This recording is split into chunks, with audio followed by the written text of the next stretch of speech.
That was it. That's all she had to do. But she gives us this cockamamie, diarrhea mouth answer, and at no point even attributes the mismanagement of government in the country and oppression and repression to communism.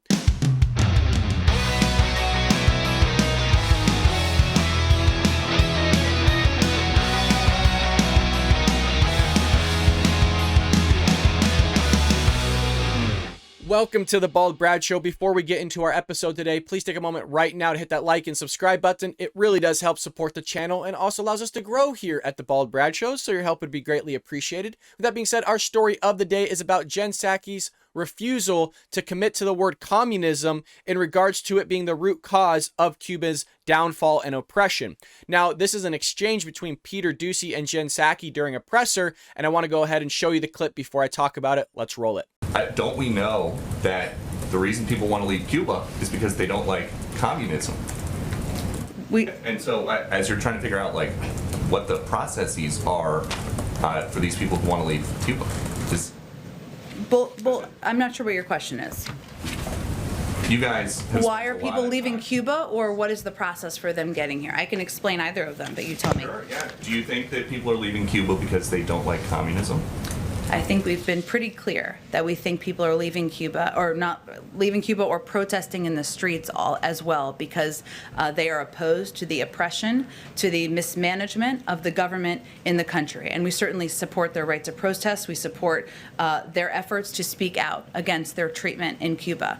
I will say separately, an important question is also what happens when people are seeking protection, or what happens when they are attempting to flee. In the past, as I noted, we've had several humanitarian programs, such as family reunification parole programs for both Haiti and Cuba. Those were policies or processes that were in place prior to the Trump administration. Those have not been turned back on, as Secretary Mayorkas said yesterday. He also said we're assessing the status of those parole programs. Haitian and Cuban nationals in the United States with a fear of return to their home countries may be eligible for protection, such as asylum under U.S. law. Haitian nationals already in the United States may be eligible for temporary protected status. But migrants interdicted in the Caribbean who manifest a fear are referred to USCIS for a protection screening. That's what happens. Those who do not manifest a fear, or who are not found to have a credible fear following the screening, are repatriated to their country of origin. Those found to have a well-founded fear of persecution or torture are not brought to the United States. They are referred to a third country for resettlement. I'm sharing all of that with you so people understand what the process is when they're trying to make what a treacherous journey is, and a challenging journey where people can lose their lives. But certainly, we have said many times, and I will reiterate here, that we support not just the role of protest and peaceful protest. We stand with the Cuban people in their call for freedom from both the pandemic and from decades of repression. At some point, I really want Peter Doocy to reply with the Billy Madison quote. What you just said is one of the most insanely idiotic things I have ever heard.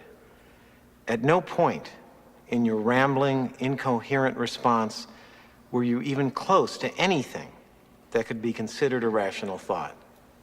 Everyone in this room is now dumber for having listened to it.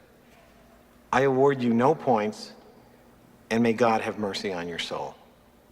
It would be freaking hilarious, folks, and you know it. It would be so funny. But in her statement, at no point does she denounce communism. I mean, Peter Doocy of Fox News' question was very simple. Do you think people are leaving Cuba because they don't like communism? Yes. That was it. That's all she had to do, but she gives us this cockamamie, diarrhea mouth answer, and at no point even attributes the mismanagement of government in the country and oppression and repression to communism.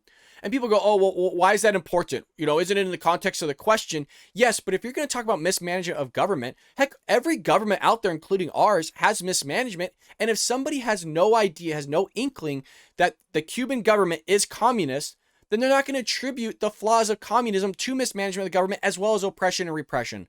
So they have no idea. There are people out there that have no idea that Cuba is a communist country. And so there's people out there walking around going, oh, communism is good. Socialism is good, when in reality, it's not. And there's reasons why they have those types of opinions, because you have people like Jen Psaki or their teachers that are talking about these oppressive governments but they're not giving the term and coining the terms as to what was it that led to this government being oppressive upon their citizens. And I'll give you a case in point that we've all learned in grade school, K through 12, is the idea of slavery. Every time a teacher that's of the left talks about slavery, they talk about it in terms of the South, right? The North versus South. Well, they don't ever talk about it in terms of Republican versus Democrat because it outs the Democrats. It shows how evil that Democratic Party was during those times in history under slavery. It was the Democrats that wanted slavery. It was the Republicans that passed the 13th, 14th, and 15th Amendment. It was not the Democrats. The Democrats are still trying to keep people on the metaphorical plantation under the government, having government be the baby daddy. I'm going to go down another rabbit hole here of talking about something that this isn't even talking about. But I wanted to give you a scenario as to what's being done here and how people aren't attributing necessarily communism and the destruction of it to a country because they teach things in the same way during grade school on how Jen Psaki's talking here without being specific. And again, I know I'm repeating myself, but we must be specific because people need to understand that there's certain ideas out there that are bad, that are evil, that have resulted in hundreds of millions of death, like communism, like socialism, and people don't want to admit it. Just like I said in the other day's episode, oh, well, it just hasn't really been tried, or they didn't really give it their best effort, right? No, everybody's tried it, right? Everybody who has tried it has failed. You have a 100% fail rate. At some point, you need to get through your thick skull, leftists, Democrats, you woke libs, that it ain't gonna work. And I'm tired of seeing people trying this terrible idea. You need to go with the ideas that have been proven to work, like what we have here in America, which is why a lot of people want to inherit what those Western values are, those Western ideals. But there you have it, folks. Jen Psaki giving us a cockamamie answer, diarrhea mouth, just as always, when she could have just given a simple answer to a simple question.